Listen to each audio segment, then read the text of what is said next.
Since Dad might not have much time left, I resolved to endure it for a little longer. "You're terrible, Greg," I thought. Though I couldn't deny that lately I had begun to view him solely in terms of financial worth, this realization unsettled me.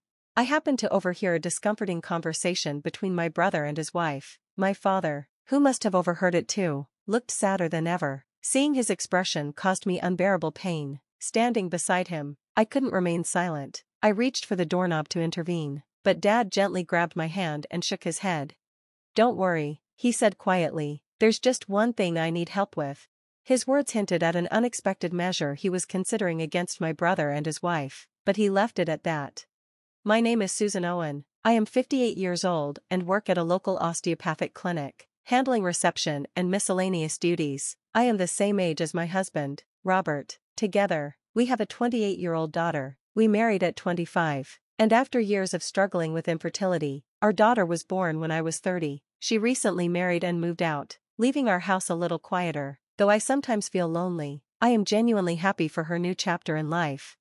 I've always preferred a peaceful life, avoiding conflicts wherever possible. Unfortunately, certain individuals in my family made that desire difficult to maintain. My brother Greg, for instance, is my polar opposite, assertive and aggressive. As a child, he delighted in mischief, often at my expense. He once destroyed a cherished plush toy of mine and attached insects I feared to my belongings. The worst was when he released a beloved goldfish of mine into the river. I cried endlessly and still haven't forgiven him for it.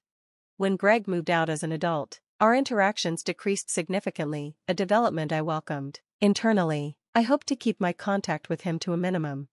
Yet life had other plans. By chance, Robert ended up working at the same company as Greg. Although they were in different departments, I deliberately refrained from telling Robert much about Greg. Robert, like me, dislikes conflict, and I didn't want to stir unnecessary drama.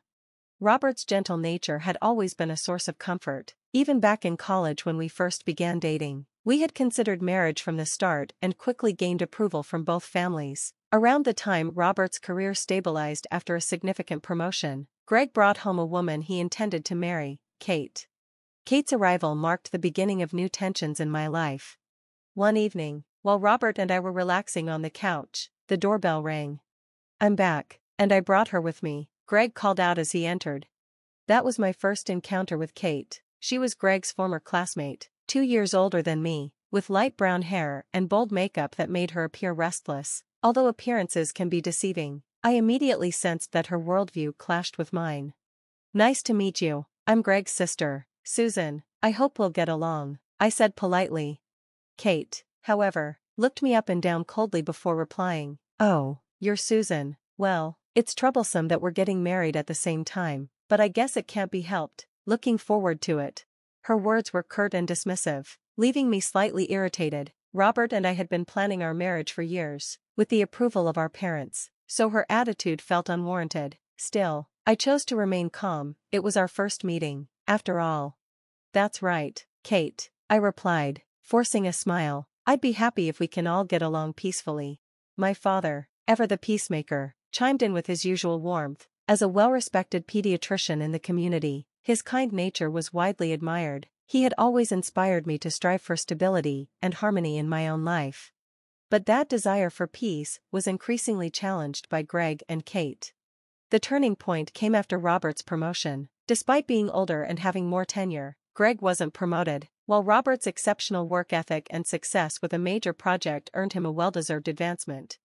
To celebrate Robert's achievement, my father invited us for dinner. However, he didn't inform Greg. Mindful of his feelings, Greg, unfortunately, saw our car outside and stormed into the house, accompanied by Kate. "What's this, Dad? Excluding us while preparing a fancy meal?" Greg demanded angrily. "Do you prioritize your son-in-law over your own son?" Kate chimed in. "It's unforgivable how poorly they treat you, Greg, especially after the promotion thing." Their bitterness soured what should have been a joyous occasion. "Greg is important too," my father replied gently, "but Robert is already like a son to me. It's only natural to celebrate good news. If I've upset you, I apologize." Seeing my father apologize broke my heart, but Robert stepped in to diffuse the tension. "Please don't apologize, Dad," he said. "My promotion is thanks to everyone's support. How about we just enjoy this delicious meal together?" Reluctantly, Greg and Kate joined us. After dinner, while relaxing in the living room, we shared with my father that we had started fertility treatments. I see, my father said thoughtfully. Actually, we were blessed with you and Greg through fertility treatment as well. This revelation astonished me. Really? I had no idea, I exclaimed. Yes, my father replied, glancing fondly at my mother. It was difficult, but worth every effort. His words were reassuring, giving me renewed hope, but Greg and Kate soon returned downstairs, interrupting the moment. Fertility treatments, Susan? Really? Kate said disdainfully. Then, in a calculated tone, she added, actually, I was waiting until the second trimester to share this, but, I'm pregnant. Her announcement stunned everyone. That's wonderful, I managed to say, though my surprise was tinged with unease. I expressed genuine joy at Kate's pregnancy announcement, but her displeased expression suggested she wasn't convinced of my sincerity. Knowing I was undergoing fertility treatment, it felt like she had chosen this moment intentionally to share her news. Despite that, I congratulated her with all my heart.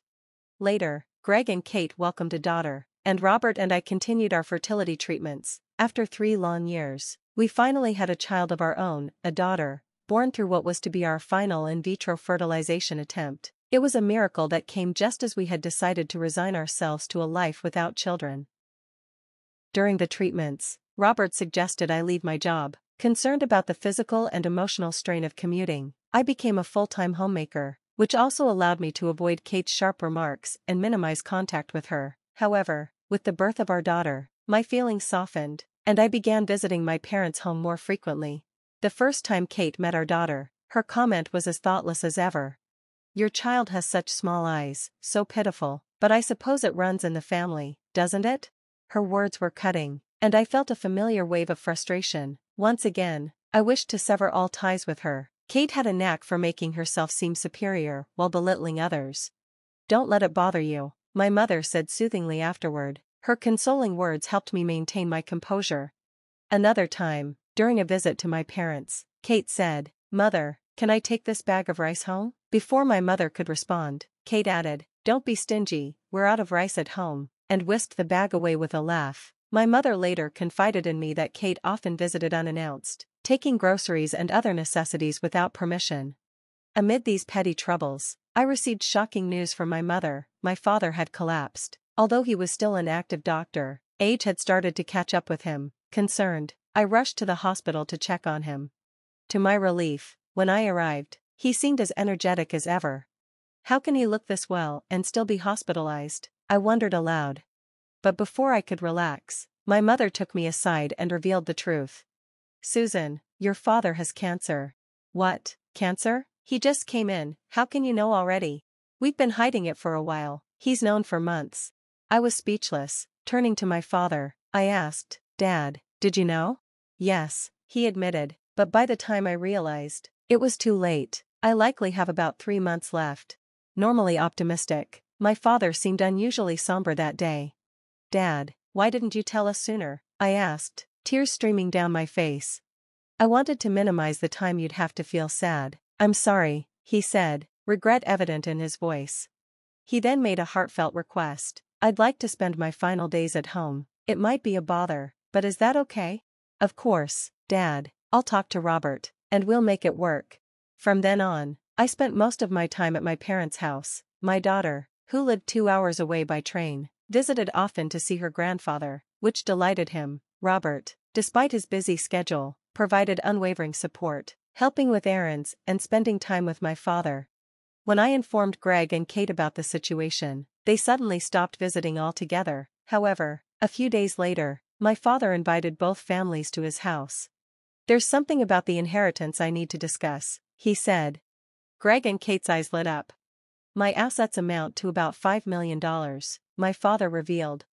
The room fell silent, everyone except my mother stunned by the amount. He explained that, in addition to his income as a doctor, he had amassed wealth through stock investments. I want to take my time and carefully decide how to handle this. I'd appreciate everyone's understanding, he added.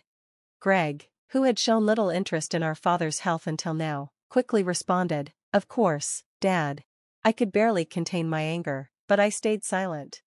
From that day on, Greg and Kate started visiting daily. doting on my father with newfound enthusiasm. They changed his sheets, replenished his medications, and acted as devoted caregivers. My father seemed pleased by their attention, though I couldn't shake my discomfort at their sudden change in behavior. One evening, as my parents and I returned from the hospital, I noticed unfamiliar shoes in the entryway. It was Greg and Kate, heading to the living room with my father. I overheard their conversation. $5 million is incredible. Dad will be gone soon, so let's just endure it a little longer, Greg said. Terrible, aren't you? Kate teased, though she didn't seem entirely opposed. Hearing this, my father's face grew sadder than I had ever seen. Unable to bear it, I stepped forward to confront them, but my father stopped me with a gentle shake of his head. Don't worry, he said quietly, there's just one thing I need help with. The next day, Greg and Kate resumed their caregiving duties, but my father, now more perceptive than ever, confronted them with surprising frankness. You must be eager for the inheritance, he said. Greg and Kate froze. Oh no, father, that's not true at all, Kate protested hastily. If anything, we want you to live as long as possible. My father's response was a knowing laugh. Watching their flustered reactions, I couldn't help but find the scene almost absurd. Later that evening, Robert arrived early from work to join us for dinner. Hello, father, he greeted warmly. In that moment, amidst all the chaos and pretenses, I realized just how fortunate I was to have a husband like Robert, a man whose kindness and sincerity were a steadying presence in my life. One evening, Robert brought a basket of delicious-looking grapes to share. Let's chill these and enjoy them later, he said with a warm smile. My father beamed. What magnificent fruits, I can't wait to try them. Thank you. Robert, as always, helped prepare dinner, and soon we all sat down at the table. It was during this meal that Robert brought up an unexpected topic. I heard that Greg quit his job, he said, looking around the table. Surprised, we couldn't immediately respond. It seems he didn't quit voluntarily, he was fired, Robert continued. What happened? I asked, trying to process this new information. Robert explained that Greg's work performance had been declining for some time. He'd been reprimanded repeatedly and, after a heated argument with a client and his supervisor, he was forced to resign. The timing struck me as significant. That was right after father mentioned the inheritance, wasn't it? Robert nodded. It seems so. My father sighed deeply. That child used to be so promising. I don't know where things went wrong. His face reflected a profound sadness that was hard to bear. Sensing the mood, Robert changed the subject. Let's not let the food get cold. Thank you for everything, father. We're so grateful to have you in our lives. His words brought a faint smile to my father's face. Thank you, Robert. I'm glad you joined our family. With a renewed sense of resolve, my father stood up, leaning on his cane. I've made up my mind about something and need everyone's cooperation, he declared. He handed us an envelope. Inside was a document outlining his final wishes. After hearing his explanation, we were surprised but agreed to honor his plan. 2 weeks later, my father passed away peacefully, surrounded by my mother, Robert, and me. We couldn't reach Greg or Kate in time, and they were absent during those final moments. The funeral, announced through my father's hospital, was attended by many of his patients and colleagues. It was a testament to how deeply he was loved and respected. After the funeral, Greg immediately brought up the topic of inheritance. Father just passed away, and you're already talking about this? I said, struggling to hide my disappointment. Kate chimed in, seemingly unfazed. Everyone grieves differently, but we need to sort out the estate quickly. Robert, who rarely raised his voice, finally snapped. Neither of you deserves anything from this inheritance. Your behavior has been disgraceful. Greg, face red with anger, retorted, you don't need the money, Robert. You're already earning a high salary. Kate added, let's just split the $5 million and move on. Shaking with anger, I said, you're planning a trip to Hawaii while we're still grieving? Have you no shame? Unperturbed, Kate shrugged, we'll be back after the trip. Just transfer our share of the inheritance to our account. Before leaving, they handed over their bank details, expecting their windfall. A few days later, they returned from Hawaii, offering a can of macadamia nuts as a souvenir. So, about the inheritance, Greg said, we noticed nothing's been deposited yet. It's already been divided, I replied calmly. They scoffed, there's only $1,000 in the account, what's going on? I handed them my father's will, It stated that the majority of the estate was left to my mother and me, with $500,000 each. Greg received only $11,000, and the rest was donated to pediatric medicine. Greg's face turned pale as realization dawned. I signed a document. Dad said it was for my share of $5 million. Greg stammered. Did you even read it? I asked. That was a deed of renunciation. You waived your right to the inheritance entirely. Kate's face twisted in anger. Greg quit his job because we thought we were getting $5 million. We've spent all our savings. Desperate, she pleaded with my mother. Please, at least give us $100,000. Greg's your son. My mother, holding back tears, shook her head. I'm sorry, but I can't. Your actions have only ever revolved around money. The $1,000 was your father's final act of kindness. Use it wisely. With that, she left the room. Greg and Kate begged for more, but I had had enough. You belittled our family for years. You took groceries and money without shame. I'm done. Leave and don't come back. Defeated, they left, their once lofty expectations shattered. In the years that followed, Greg and Kate's life unraveled. Greg, jobless and unable to maintain their mortgage, lost their home. They moved into a small apartment, struggling to make ends meet with day labor. Even their daughter, knowing the full story, refused to help them. Meanwhile, I used the inheritance to renovate the family home, making it safe and accessible for my mother. Most joyously, my daughter gave birth to a healthy baby boy, my first grandchild. My mother, overjoyed, found a new spark of happiness playing with her great-grandson. After years of turmoil, peace finally settled over our lives. I now cherish each day spent with my precious family, treasuring the calm and fulfillment that had long eluded us.